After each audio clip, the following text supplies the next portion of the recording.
Ассалаумағалейкум баршаңызға. Сіздермен бірге мен Нұрбол Қалымбек. Бүгін $100 челленджіміздің екінші бөлімі. Қазір біз жұмаға құлшылығымыз жасап алып, бұйыртса ары қарай гольфке барамыз. Және де видеоның соңында осы аптадағы жасаған бүкіл $100-дан қанша нәтижеге жетті, соның барлығын көрсететін боламыз.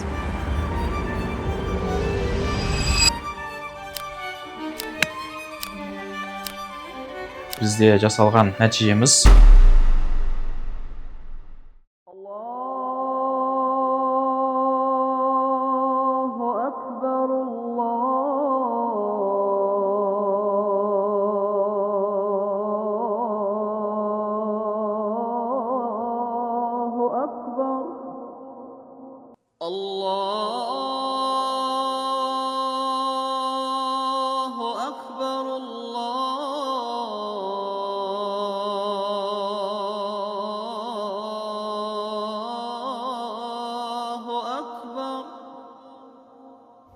Ассалаумағалейкум баршаңызға.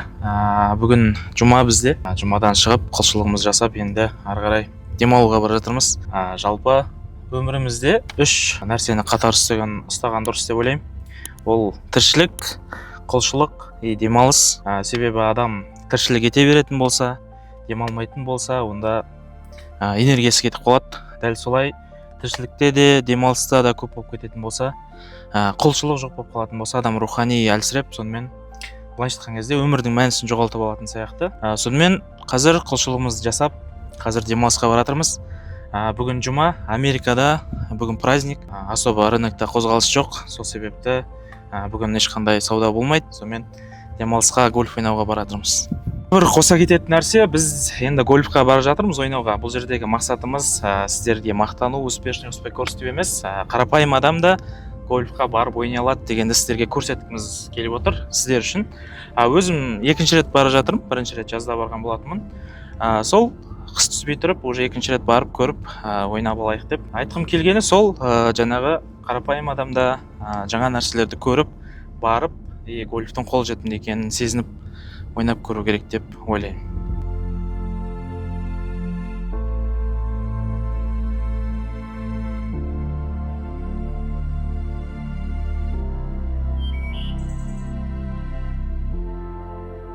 Мінекей гольф-клубқа келдік, бірақ та бүгін жұмыс жасап тұрған соңғы күн екен.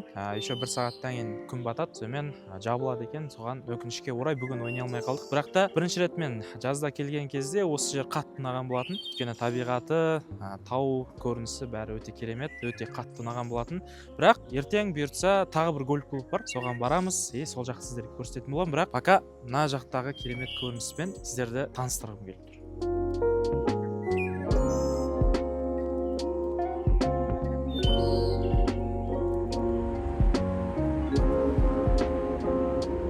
Ассалаумағалейкум баршаңызға. Кеше айтқандай гольфқа барған болатынбыз, бірақ ол жер өкінішке орай жабылып қалды. Сонымен бүгін тағы бір ойнайтын жер тауып алып, сонымен демалуға келдік. Енді қазір уже бір поляны өтіп тастадық. Бір поляның өзінде де біраз енді новичок болғаннан кейін қиынырақ болды, бірақ та өте қызық екен, өте керемет әсер қалдырып жатыр. Былайша айтқан кезде уже азартына кіріп кеттік. Енді мен бұл жерде не айтқымыз келді? Бұл енді қолжетімді нәрсе емес, гольф деген қарапайым өзіміз сияқты адамдар келіп ойнауға болады, яғни қолжетімді суммада. Енді ашығын айту керек, менде өзім мінекей ешқандай арнайы киімі жоқ. Осындай өзім киіп жүрген киіммен келе салдым. Енді бұйыртса бұны тұрақты түрде келетін қылып хоббиге айналдыруға болады екен, өйткені өзіме қатты ұнап жатыр. Сол арнайы киімін алып, бұйыртса алдағы уақытта тағы да ойнайтын боламыз. Ал енді қазір дальше 8 поле өту керек.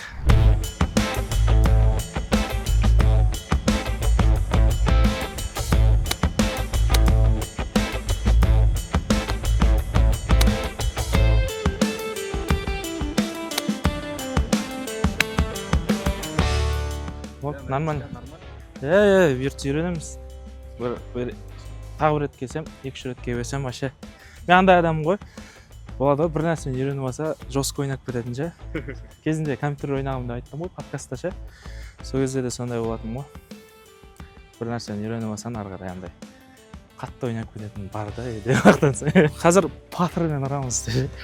Андай жақын дистанцияға келген кезде қатты шығып кетпес үшін мынандай болады екен. В общем, мына нелер градусына байланысты бөлінеді екен да. Кеттік көрейік. Так, біз енді Нұрболмен бірге грин зонаға келдік. Нұрболдың мячигі мына жерде тұр. сіздікі ана Менікі ана бұрышта тұр.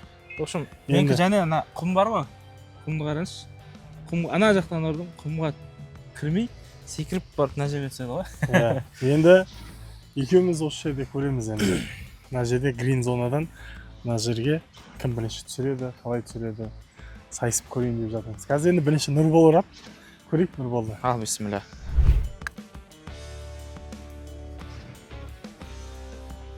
Сәл жақын аты бағай.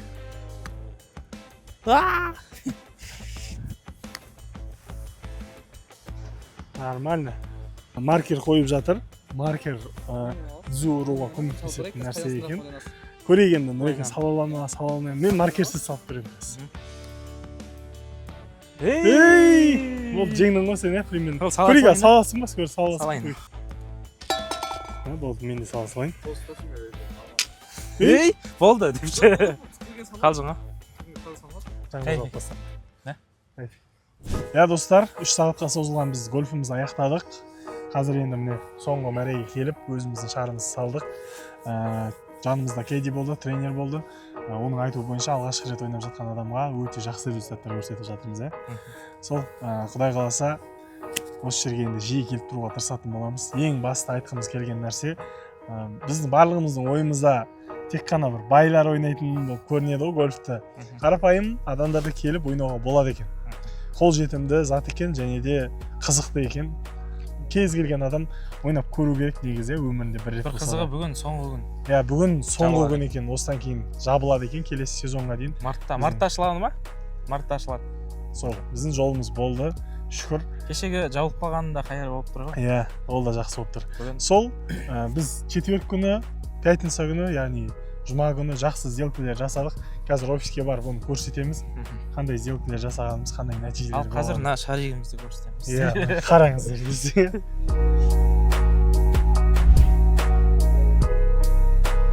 Офисқа келдік, гольфтан шығып, енді осы аптамызды қорытындылап, қандай сделкалар болды, 2 күнде сонымен сіздерге қатысып бөлісіп өтейін.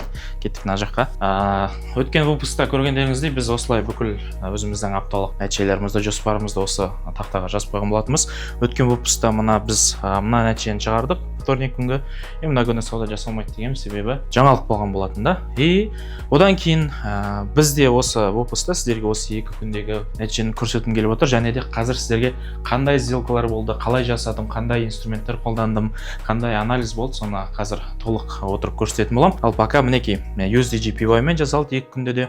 Бұл күнде енді бізде Америкада демалыс болып қалды, сонымен особо шын айту керек, мүлдем қозғалыс болмады. Соның өзінде де четверг күні біз мынанша нәтиже жасадық, $293.67. Ал жұма күні өздеріңіз білесіздер, өткен выпуста біз гольфқа барған болатынбыз, оған өкінішке орай жабық болып, сонымен бүгін бардық. Бұл күні Азияға дейін, яғни Азия кезінде жұмаға дейін жасап қойдым, $82.86. Сонда общий күні осындай нәтиже болды. Ал қазір сіздерге мен қалай жасадым, анализдермен бөліссем деп отырмын. Так, қазір сіздерге өзімнің жұма және четверг күндері болған сделкаларыма обзор жасағым келіп отыр. Және де плюс бізде жаңағы өзімнің именно саудаларымда қолданылған қандай инструментпен қолдандым, қандай анализ жасадым, сонымен сіздерге таныстырғым келіп отыр. Бұл жерде қолданған бір инструмент бар, өзіме кіру нүктеме жақсы көмектесетін. Сол туралы қазір айтып өтемін. Бұны отдельный сабақ қылып мен YouTube'та айтқан болатын, өзімнің именно трейдингке байланысты базалық сабақтар салып қойған болатынмын. Егер де көрмеген болсаңыз, каналға кіріп өткен 21 сабақты көріп шықсаңыз болады. Трейдингке байланысты полный базалық обучениені сіздерге шығарып қойған болатынмын YouTube'қа арнайы. Соның ішіндегі мен имбаланс деген инструментті қолдандым. Ол туралы отдельный сабақ бар, жаңа айтқандай. Бұл менің жұма және четверг күні жасаған сделкаларым. Біз енді мен көбінесе таңертең сағат 5-6 кезінде тұрған кезде азиялық сессияда жасаймын, өйткені бізде USD/JPY білесіздер, JPY бұл Жапонияның валютасы, азиялық сессияда жақсы қозғалыс береді. Ары қарай Лондон мен Нью-Йоркта көбінесе ақырын қозғалып қалады. Әрине жаңалық кездерінде қатты қозғалып кететіндер бар, бірақ та көбінесе Азия кезінде жақсы қозғалыс береді. Тем более бізде Нью-Йоркта, яғни Америкада четверг күні және жұма күндері демалыс болғандықтан мен Азияда сделкалар жасап қойдым. Бұл жерде қараңыздар, мінекей мына жерде менде 1 сағаттық имбаланс бар. Осы 1 сағаттық имбаланстың ортасына сделкаға кірдім да стоп-лоссты оның астына қойдым. Take-ті үстіндегі целдарға дейін деп қойған болатынмын. Ол маған плюс take profitпен жауап берген болатын. Плюс ұсақ таймфреймдермен кіретін болсақ, да мына жерде дәл солай мінекей Лондон кезінде мінекей бізде имбаланстан ашылған сделкалар. Осы жерде сіздерге имбаланс туралы тағы бір түсіндіріп кеткім келіп отыр. Имбаланс деген не нәрсе? Жалпы бізде білесіздер, мынандай свечалардың түрлері бар.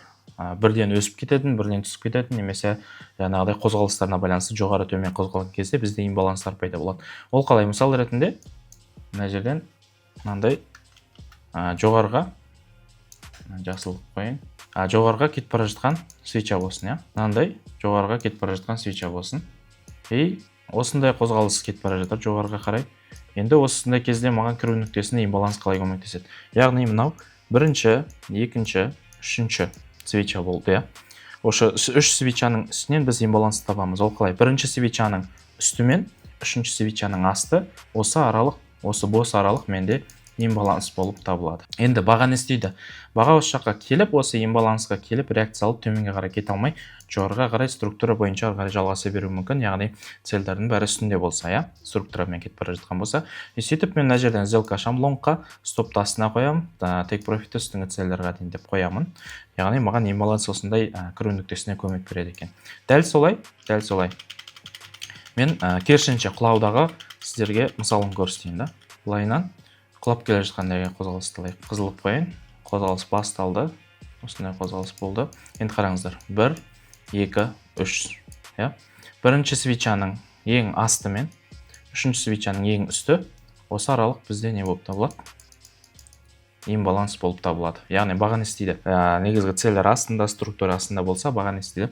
Қайтадан келіп, осы имбаланстың жоғары кете алмай, қайтадан қозғалысын төменге қарай жалғастыру мүмкін. Сонда мен мына жерден шорт қашам, плюс стоп лосс үстіне қойып, take profit астыңғы целлерға дейін деп қоямын. Яғни имбаланс деген осы нәрсе, көріп тұрғандарыңыздай, яғни мендегі таңертеңгі болған сделка, мінекей 1 сағаттық таймфреймдегі имбаланстан болды. Мінекей бізде не болды? Мынандай 3 свеча болды. Бірінші, екінші, үшінші. Бірінші свечаның үсті мен, үшінші свечаның асты, осы аралықтың ортасына кірдім, стоп-лосс астына қойдым, take profit үстіңгі цельдерға дейін деп қойдым, ол орындалды. Енді ұсақ таймфреймдерға кірейік. Так, мінекей. Мынау четверг күнді. Яғни бізде слом болды, коррекция келді. Келіп, мына жердегі имбаланстан тоже міне. Бірінші, екінші, үшінші свеча. Бірінші свечаның, жақындатып көрсетейін. Бірінші свечаның асты мен үшінші свечаның үсті. Осы аралық бізде не болады? Имбаланс болады. Көріп тұрғандарыңыздай, баға келіп сол имбалансты жоғары кете алмай, төменге қарай қайтты. Яғни мен осы жерден шортқа аштым, стоп-лосс үстіне take profit астыңғы цельдерға дейін деп қойдым. Дәл солай мына жерде де болды. Баға келді, мына жерден имбаланстың реакция алып, төменге қарай кетті. Одан кейін жұма күні енді Азияда болды, таң кезінде сол кезде жасаған болатынмын. Дәл солай баға төменге қарай кетіп бара жатты структурамен. Сөйтіп мына жерден коррекция берді да имбаланс болды. Міне, бірінші свечаның асты мен үшінші свечаның үсті. Осы аралық бізде имбаланс болады. Көріп тұрғандарыңыздай не істеді? Осы имбалансқа келіп структура ары қарай жалғаса берді. Осы жерден кірдім, стоп-лосс астына, take profit астыңғы цельдерға дейін деп қойдым. Дәл солай мына жерде міне слом берді, коррекция кетті. Мына жердегі имбаланстан осы жерден ортасына кірдім, стоп-лосс үстіне take profit астыңғы цельдерға дейін деді. Осындай плюстар жабылды. Арасында ұсақ скальптар болды, бірақ олар мен шын айтайын, жаңағы барлығын көрсетіп отырудың қажеті жоқ. Негізгі жақсы орындап берген сделкалардағы анализдерін және қалай болған істерге осылай көрсеткім келіп отыр. Яғни осылай сделкалар болды четверг және жұма күндері. Осындай инструменттер қолданды. Әрине бұл жерде структура, тағы да басқа өте көп білу керек ақпараттар бар. Именно менің осы 2 күндегі қолданған инструменттерім осы имбалансқа қатты жаңағыдай жақсы маған кіру нүктелерін берді, имбаланс. Соны қолданған болатын. Бүгінгі видеода да сіздермен өзімнің ойымды бөліскім келіп тұр. Бүгін көргендеріңіздей біз гольфқа бардық. Гольфта байқағаным көпшілік онда ойнайтын адамдар, бай адамдар, яғни бай адамдарды көп көрдік ойнап жүрген. Білесіздер, бай адамдар жалпы өзінің байлығына жету, өзінің жетістігіне жету барысында көптеген сәтсіздіктерге ұшырайды, банкрот болады. Сол банкрот болғаннан кейін де олар қайтадан өзінің жинаған тәжірибесі, өзінің жинаған білімін қолдана отырып, қайтадан сол ситуациядан шығып өзінің жағдайын көтеріп алып, яғни үлкен байлыққа жетіп жатады. Яғни оларға көмектескеніне өзінің сол байлыққа жетер жолында қаншама еңбек етті, қаншама білім жинады, қаншалық қателік жасады, солардан барлық жинаған бүкіл опытын қолдана отырып өзінің қайтадан карьерасын құра алады. Дәл солай трейдингта да, трейдинг саласы бұл үлкен бір білім болып табылады. Яғни бұл сала, бұл білім сіздің өміріңіздің соңына дейін сізге табыс алып келе алатын салалардың бірі. Яғни сіз бұл саланы бір үйреніп, тәжірибе жинап, білім жинап, опыт жинап алатын болсаңыз, онда сіз үйіңізде отырып, қайда жүрсеңіз де, қайда болсаңыз да ешкімге тәуелді болмай, тек қолыңызда ноутбугыңыз, телефоныңыз немесе компьютеріңіз болса, соларды қолдана отырып, басыңыздағы біліміңізбен, жинаған тәжірибеңізбен, қалаған уақытыңызда азғантай сумамен де табыс тауып кетуге мүмкіншілік бар. Сол себепті де біз сіздерге аз сумадан бастап қанша жасауға болатынын эксперимент ретінде көрсетіп жатырмыз. Яғни бар жоғы $100, яғни қазіргі курспен санаған кезде 50 000 теңгемен қандай нәтижеге жете аламыз, сол туралы сіздерге бірінші выпусктан бастап айтып түсіріп процесін көрсетіп келе жатырмыз. Енді ары қарай уже нәтижелерді өздеріңіз көріп жатсыздар. Бұйыртса алдағы уақытта қандай нәтижеге жетеміз, соны көретін боламыз. Так, аптамызды қорытындылайтын болсақ, мінекей бізде жасалған нәтижеміз, осы аптаға жасалған қорытынды жасап өтетін болсақ, понедельник күні біз сауда жасамадық. Вторник күні бізде $452-де $57 болды. 27 күні бізде жаңалық болған соң сделка қарастырмаған болатынбыз. И четверг және жұма күндері бізде четверг күні $293.67, жұма күні $82-де $86 болды. Сонда мінекей мен общий былайынан қойып жіберейін. Полный последний год дейік. Последний год деген күннің өзінде де мінекей бізде $100 басталған болатын. И общий қорытындымыз бізде осы аптадан басталған кезде мінекей даже $100 бізде қашан салынды? 25 салынған болатын. Ал бүгін уже бізде сенбі 30. И бір аптаның ішіндегі біздегі общий total нәтижемізді жазатын болсақ, бізде $100 басталған болатын. $100 басталған болатын.